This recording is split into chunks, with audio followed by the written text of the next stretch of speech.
En France, nous avons un système de santé sociale, médico-social et de santé qui est très efficient au niveau de la prise en charge. Votre travail en tant que secrétaire assistante médico-sociale sera entre autres selon les structures dans lesquelles vous travaillez, celui de monter des dossiers de prise en charge pour des personnes ayant différentes couvertures sociales, sécurité sociale, CMU ou AME, voire pas de couverture du tout. Il est important donc pour vous de connaître la prise en charge de notre système de santé à tous les niveaux du soin.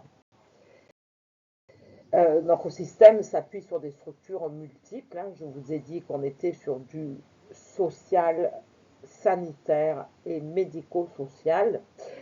Qu'est-ce qu'on entend par ces termes-là? Les structures sanitaires sont celles qui correspondent aux structures de prise en charge hospitalière, que ce soit de l'hospitalisation pour chirurgie ou de l'hospitalisation pour exploration médicale. Nous avons ensuite des structures médico-sociales et sociales qui sont dédiées à des publics dits fragiles ou en fragilité, plus ou moins âgés ou en situation de handicap, par exemple. Je vous ai fait, dans la séance précédente, vous avez pu écouter et lire les différentes structures d'accueil et de soins. Donc tout ce qui est MEX, maison éducative à caractère social pour les jeunes en difficulté, MAS pour les personnes âgées, foyer de vie, EHPAD, sont les structures du médico-social pour l'accueil des personnes âgées ou fragilisées ou en situation de handicap. De plus en plus se répondent les structures ambulatoires pour les soins dits de ville, mais pas que. Et la chirurgie ambulatoire se développe de plus en plus. Alors elle présente certes quelques risques, mais quand on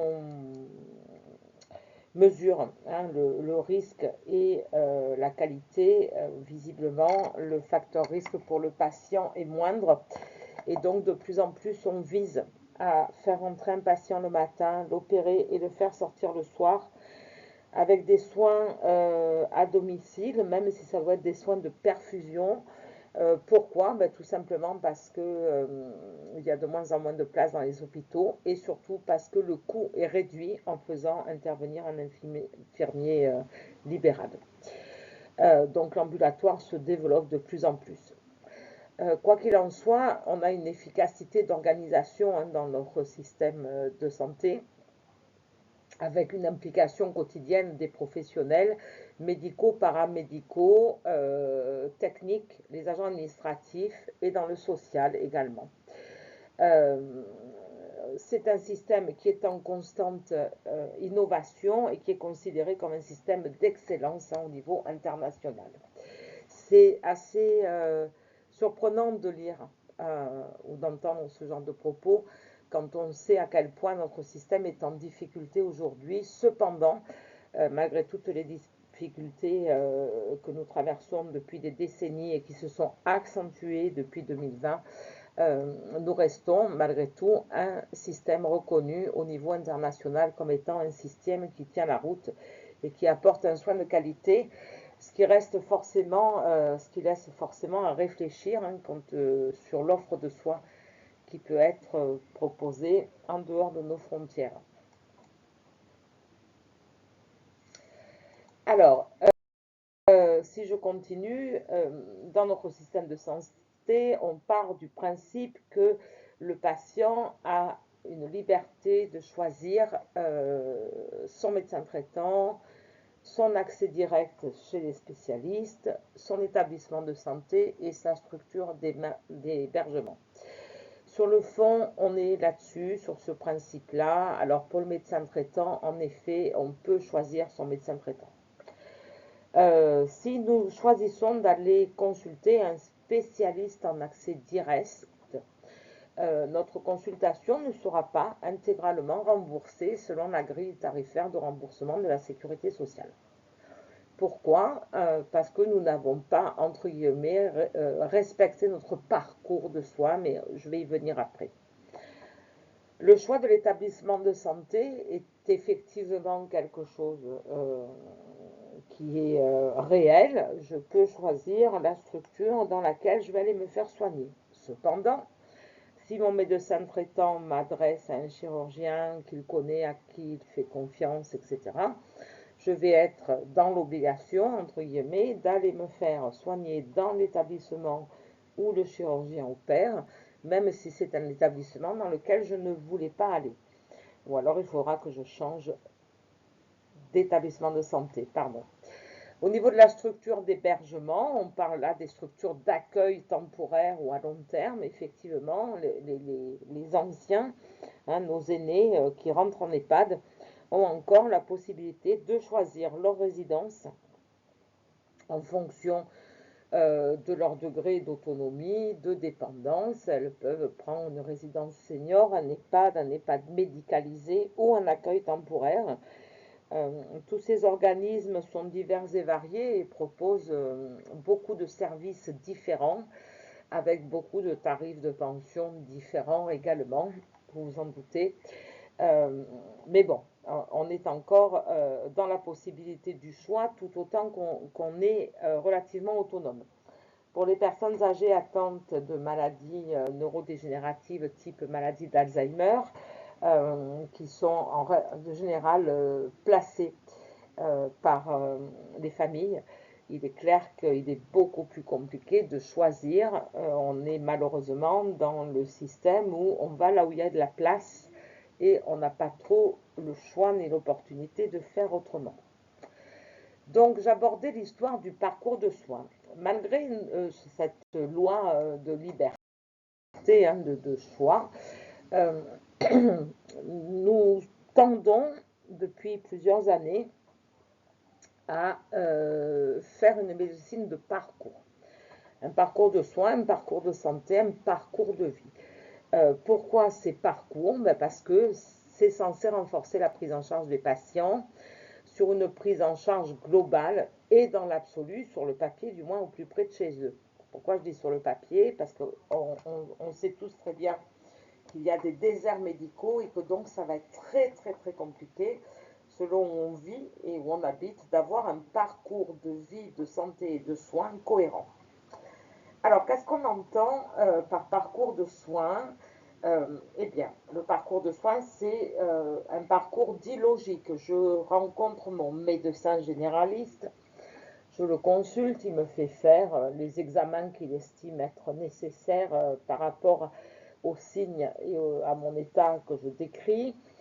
À la lecture de ces différents résultats, il va m'orienter vers un spécialiste. Je vais aller consulter le spécialiste, lequel spécialiste va m'orienter vers une imagerie un peu plus poussée, type scanner ou IRM, et va me recevoir après. Là, je suis dans le parcours de soins, c'est-à-dire que d'un médecin à l'autre, mes soins sont suivis et mes soins sont donc remboursés en intégralité.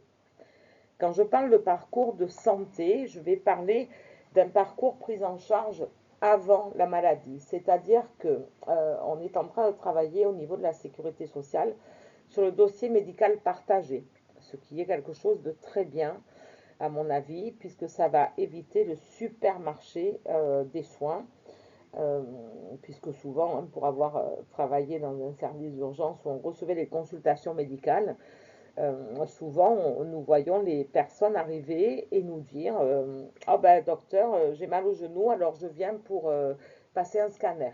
Voilà, c'est ça qu'on appelle le supermarché des soins.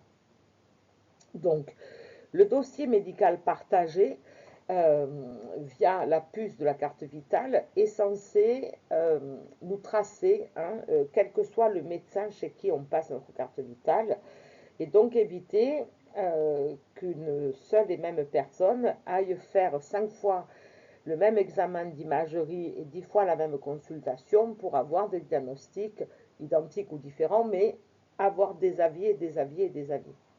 Donc le parcours de santé, c'est quelque chose qu'on va débuter de très jeune, avec les premières consultations pour nos adolescents, et on va essayer en fonction des antécédents familiaux et de l'état de notre ado de mettre en place un parcours de santé avec des échéances de surveillance, par exemple au moment des vaccinations obligatoires et réglementaires, de façon à être dans l'anticipation et dans la prévention, voire dans le dépistage, puisque de plus en plus, on se rend compte qu'il y a des cancers qui se développent très tôt chez des jeunes de 25-30 ans.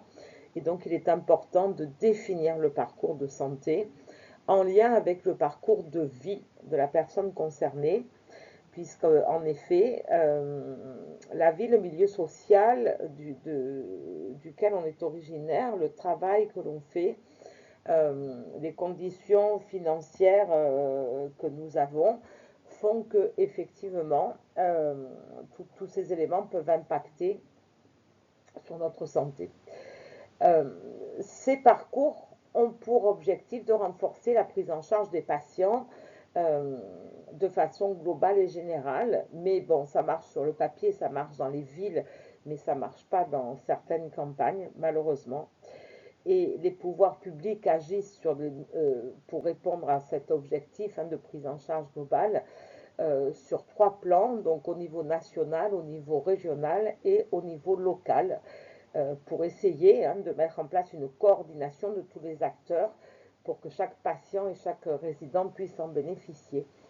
Il est bien évident qu'il est délicat de dire ce genre de choses quand on sait que dans certaines villes, quand on appelle les secours, ils mettent entre 45 minutes et 1h30 pour arriver sur le lieu de l'accident.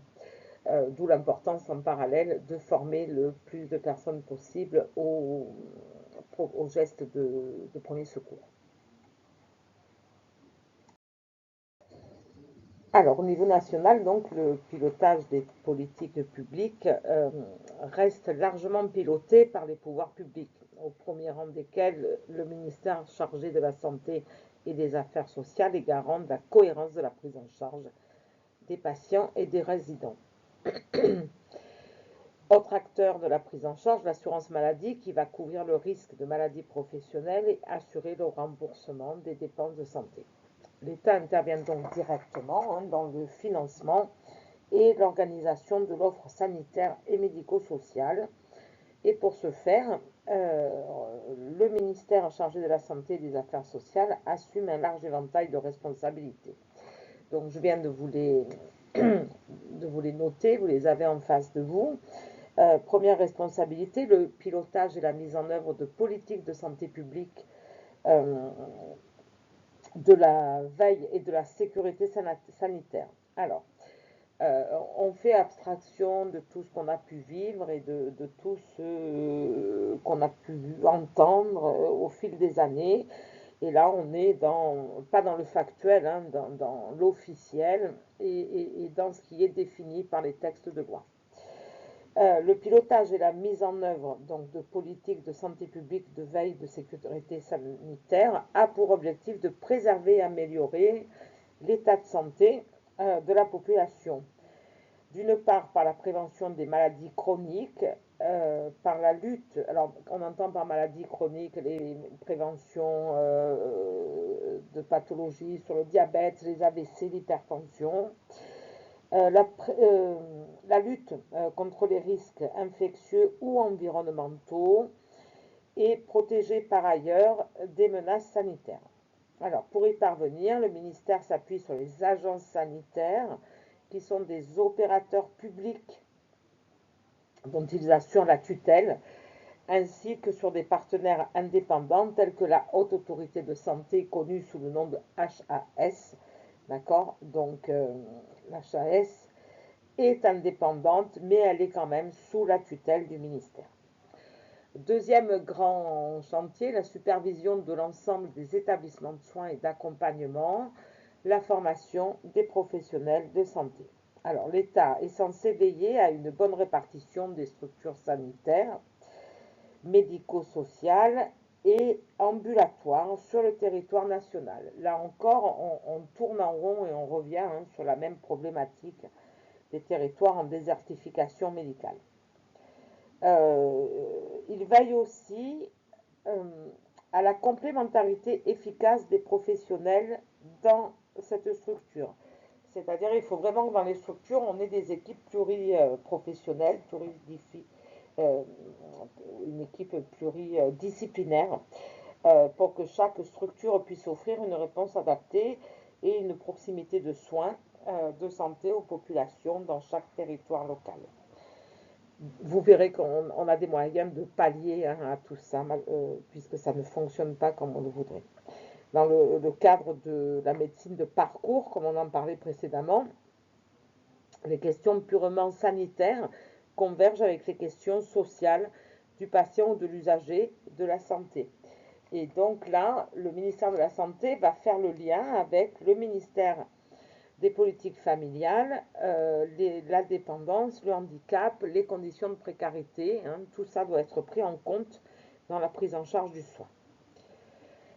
Le soutien financier aux établissements sanitaires et médico-sociaux avec la fixation des tarifs de prestations et la maîtrise des coûts de santé est mise sous tutelle donc des organismes par l'assurance maladie.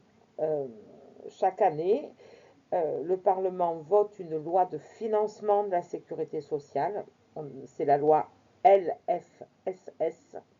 Elle définit l'objectif national de dépenses d'assurance maladie qui intègre les soins de ville, les soins hospitaliers et les soins médico-sociaux. En fonction de ces montants budgétaires et en fonction des orientations du gouvernement, les ministères vont élaborer chacun, en fonction de leur spécificité, leur politique en vue de leur mise en œuvre de santé publique, d'offre de soins, de cohésion sociale et de sécurité sociale. Donc, chaque ministère a davantage de responsabilités aujourd'hui et comme il n'arrive pas à gérer, il délègue au niveau territorial, c'est-à-dire que ça va maintenant se gérer en région, comme si les régions avaient la main sur les hôpitaux du secteur public pour gérer les budgets, les prises en charge. Donc au niveau régional, le relais des politiques nationales se fait. Et en région, depuis 2010, il y a des services rénovés de l'État qui servent de pivot à l'organisation des gestions du système de santé et du système médico-social en région. Il y a eu une mise en place progressive de ces parcours au niveau régional qui ont été confiés à l'ARS, l'Agence régionale de santé. Le rôle de l'ARS est d'assurer la coordination de la prévention des soins et de l'accompagnement.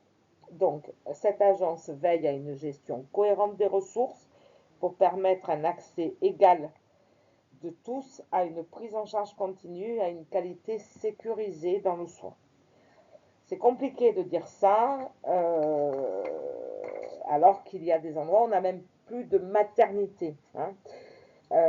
Mais il n'y a pas de budget, il n'y a pas de personnel. Donc il y a un moment où effectivement les agences régionales de santé se retrouvent à décliner la politique nationale et à adapter comme elle peut au niveau régional. Tout ça, c'est pas à savoir par cœur, c'est de la culture générale. Parce que aujourd'hui vous habitez dans les Alpes ou en PACA, mais demain vous habiterez peut-être dans le Nord et la prise en charge, le schéma régional, le schéma territorial ne sera peut-être pas le même que celui que vous connaissez aujourd'hui. Donc ce qui est valable dans une région ne l'est pas forcément dans l'autre. Du coup, quand vous travaillez en tant que secrétaire médico-social, ce qui est important, c'est de regarder au niveau de l'ARS dans votre région ce qu'il se fait. En complément donc des ARS, il y a les directions régionales de la jeunesse, des sports et de la cohésion sociale qui vont porter prioritairement un service social d'aide aux populations les plus vulnérables. Donc les deux acteurs sont maintenant partenaires. L'ensemble de cette politique publique en région vise à faire que par le sport, on puisse intégrer des jeunes en précarité sociale, financière, intellectuelle et autres, à intégrer euh, des groupes et à s'identifier aux gens qui ne sont pas en précarité, justement, pour éviter l'exclusion. Sur ce champ plus particulièrement social, c'est la DRJSCS, donc la Direction régionale de la jeunesse, des sports et de la cohésion sociale, qui va porter une lutte extrême contre les exclusions et la protection des populations vulnérables. Euh, Ils mettent en place aussi des formations pour les personnels de santé pour accueillir les jeunes en situation de handicap, les jeunes vulnérables et pour lutter contre la discrimination et l'égalité des chances. Ces politiques de sécurité sont également menées par la sécurité sociale, la caisse primaire d'assurance maladie et la caisse d'assurance retraite et de la santé sécurité au travail, afin de lutter contre les inégalités au travail, améliorer les répartitions euh, d'accès aux soins et faire de la prévention, bien évidemment, pour éviter qu'il y ait de plus en plus d'accidents. Donc, au niveau local, la prise en charge est sous l'égide de l'ARS, la supervision des ARS, pour permettre une prise en charge organisée des soins dits primaires. Parce qu'effectivement, ce qui est le plus important, c'est qu'on puisse soigner dans l'urgence les soins essentiels, surtout dans les régions en désertification. Donc, cette politique locale, elle est vraiment dédiée à s'adapter aux réponses et aux spécificités des besoins locaux. Je vous parlais de l'ARS, Agence régionale de santé, d'accord. Donc, les structures et les établissements professionnels donc, sont organisés avec l'ARS. Elles sont dites aussi structures de premier recours ou de proximité. Elles sont centrées principalement autour de médecins généralistes qui assurent souvent le soin d'urgence, mais qui sont aussi là pour orienter leurs patients sur des soins de second recours qui seront dispensés par d'autres médecins spécialistes. Et la chaîne va suivre. L'organisation est conditionnée par une coordination des soins entre tous les acteurs et un renforcement de la permanence de soins. C'est vraiment l'essentiel. Et quand on parle de cette permanence de soins, on parle hélas de soins de ville et de soins hospitaliers et très peu de soins périphériques en zone désertifiée. Pour cela, il y aura éventuellement recours à la télémédecine. Donc, ce qu'on appelle structure de ville, c'est ce qu'on appelle aussi structure ambulatoire. Ce sont des structures au sein desquelles des professionnels libéraux et salariés exercent à titre individuel en cabinet ou en centre de soins privés à but d'intérêt collectif,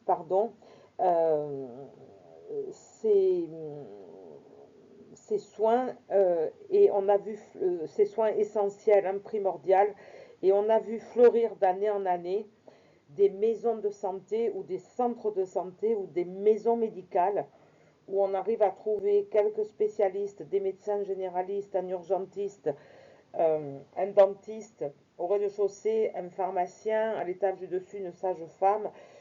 Ils essayent de regrouper un kinésithérapeute, un pédicure, etc. Et on essaye dans ces lieux de soins de regrouper un maximum de professionnels pour éviter aux patients d'avoir à faire trop de va-et-vient et surtout d'arriver à avoir un suivi et de se sentir pris en charge. Après, il y a les établissements hospitaliers, donc il y a 3 grandes catégories, les hôpitaux publics, les cliniques privées à but lucratif et les établissements d'intérêt collectif privés, comme par exemple les hôpitaux privés ou les fondations ou les centres de lutte contre le cancer ou de dialyse. Alors, ces établissements hospitaliers délivrent des soins généraux, médecine, chirurgie, obstétrique et parfois plus de spécialités comme la psychiatrie, la santé mentale par exemple. D'accord? Ils concourent aussi à la médecine d'urgence avec répartis sur tout le territoire des services d'urgence et des services d'aide médicale urgente, le SAMU, pour une régulation des services mobiles d'urgence et de réanimation. Donc SAMU, SMUR, service mobile d'urgence. Et là, vous devez être un peu perdu parce que je vous parle d'une organisation au niveau local et effectivement les SAMU et les SMUR sont gérés localement par l'ARS, mais font partie de l'assistance publique. Donc ça devient très compliqué, la politique de gestion. En Provence-Alpes-Côte d'Azur, on reste sur une région qui est quand même bien achalandée, comme un supermarché, hein, au niveau des soins d'urgence et de premiers secours. Parce que ça dépend de la politique de la ville et de l'assistance publique des hôpitaux de Marseille, qui ne fonctionne pas que bien, mais qui, au niveau du SAMU et du SMUR, a gardé les priorités. Alors ensuite, on a les établissements médico-sociaux qui vont regrouper entre autres les établissements d'hébergement pour les personnes âgées dépendantes, donc EHPAD, établissement d'hébergement pour les personnes âgées dépendantes. Les EHPAD sont médicalisés ou non, et les structures d'accueil pour personnes en situation de handicap. Leur mission, c'est d'apporter un accompagnement et une prise en charge au public dit fragile, en situation de précarité, d'exclusion, de handicap ou de dépendance. Et on ne rentrera pas dans le débat du coût d'hébergement dans ces établissements, du scandale des EHPAD et autres. On reste là sur la neutralité et la structure qui existe pour l'accueil. Ces dernières années, pour pallier un petit peu aux alternatives, aux problèmes d'hospitalisation classique ou d'hébergement traditionnel, se développe à l'initiative des pouvoirs publics la chirurgie ambulatoire, hein, on en parlait tout à l'heure. On raccourcit le délai de prise en charge à minima de 12 heures avec une garantie des soins et un suivi médical. Vous rentrez pour une opération chirurgicale. À l'époque, on disait les germes. Enfin, maintenant, on arrive à faire des gastrectomies, hein, des ablations de l'estomac comme ça. Vous restez 12 heures à l'hôpital, vous sortez. Un infirmier est positionné pour vous perfuser à domicile. Il passe 3 fois par jour, il vous prend la tension, il vous surveille. Le reste du temps, il faut prier pour qu'il ne vous arrive rien. Mais ça se fait de plus en plus. C'est le seul moyen qui a été trouvé pour répondre à la pénurie de soignants et à la pénurie de places dans le secteur hospitalier. La télémédecine ou téléconsultation est dite aussi une téléexpertise. Elle réduit le nombre d'hospitalisations non nécessaires, limite les transports inutiles et peut éviter la perte de repères chez certains patients âgés, parce qu'une personne âgée hospitalisée, elle perd ses repères.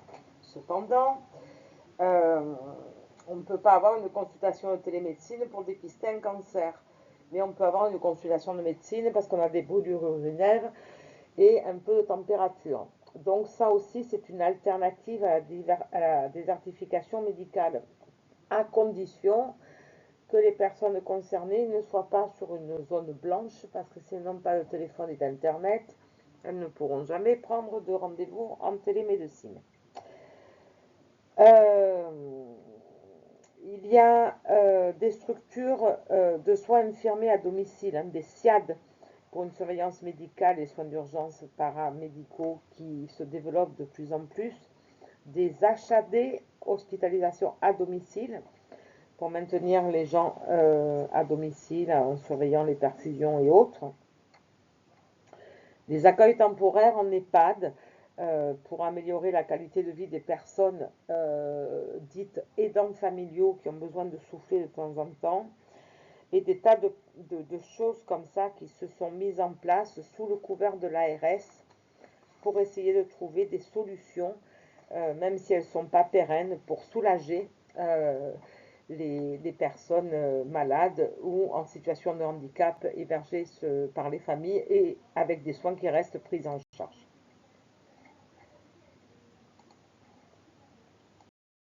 Donc il y a une grande liste d'établissements avec les maisons pour l'autonomie, les centres départementaux, les centres locaux d'information, etc. Cette liste, je ne vais pas vous la faire de façon exhaustive oralement. Je vous la mettrai en document ou en pièce jointe, comme ça vous savez que ça existe et vous la lirez tranquillement. Comme je vous le redisais, ce cours, ces 30 minutes, ne sont pas faites pour être su par cœur, mais tout simplement pour votre culture générale et savoir qu'en fonction des endroits où vous travaillez, les prises en charge ne seront pas les mêmes. Quoi qu'il en soit, le système de santé français reste et demeure l'un des plus généreux en termes de prise en charge financière, on entend, et pas humaine, ce qui en fait un modèle qui reste envié dans le monde, un système qu'il faut veiller impérativement à préserver. Toutes les sources de secours viennent du site santé.gouv et vous avez là-dessus, sur ce site, à la fin de l'article, des chiffres clés de l'offre de soins avec un panorama de ce que ça peut coûter. Ça reste intéressant de le regarder. Merci pour votre attention et à bientôt pour le prochain épisode.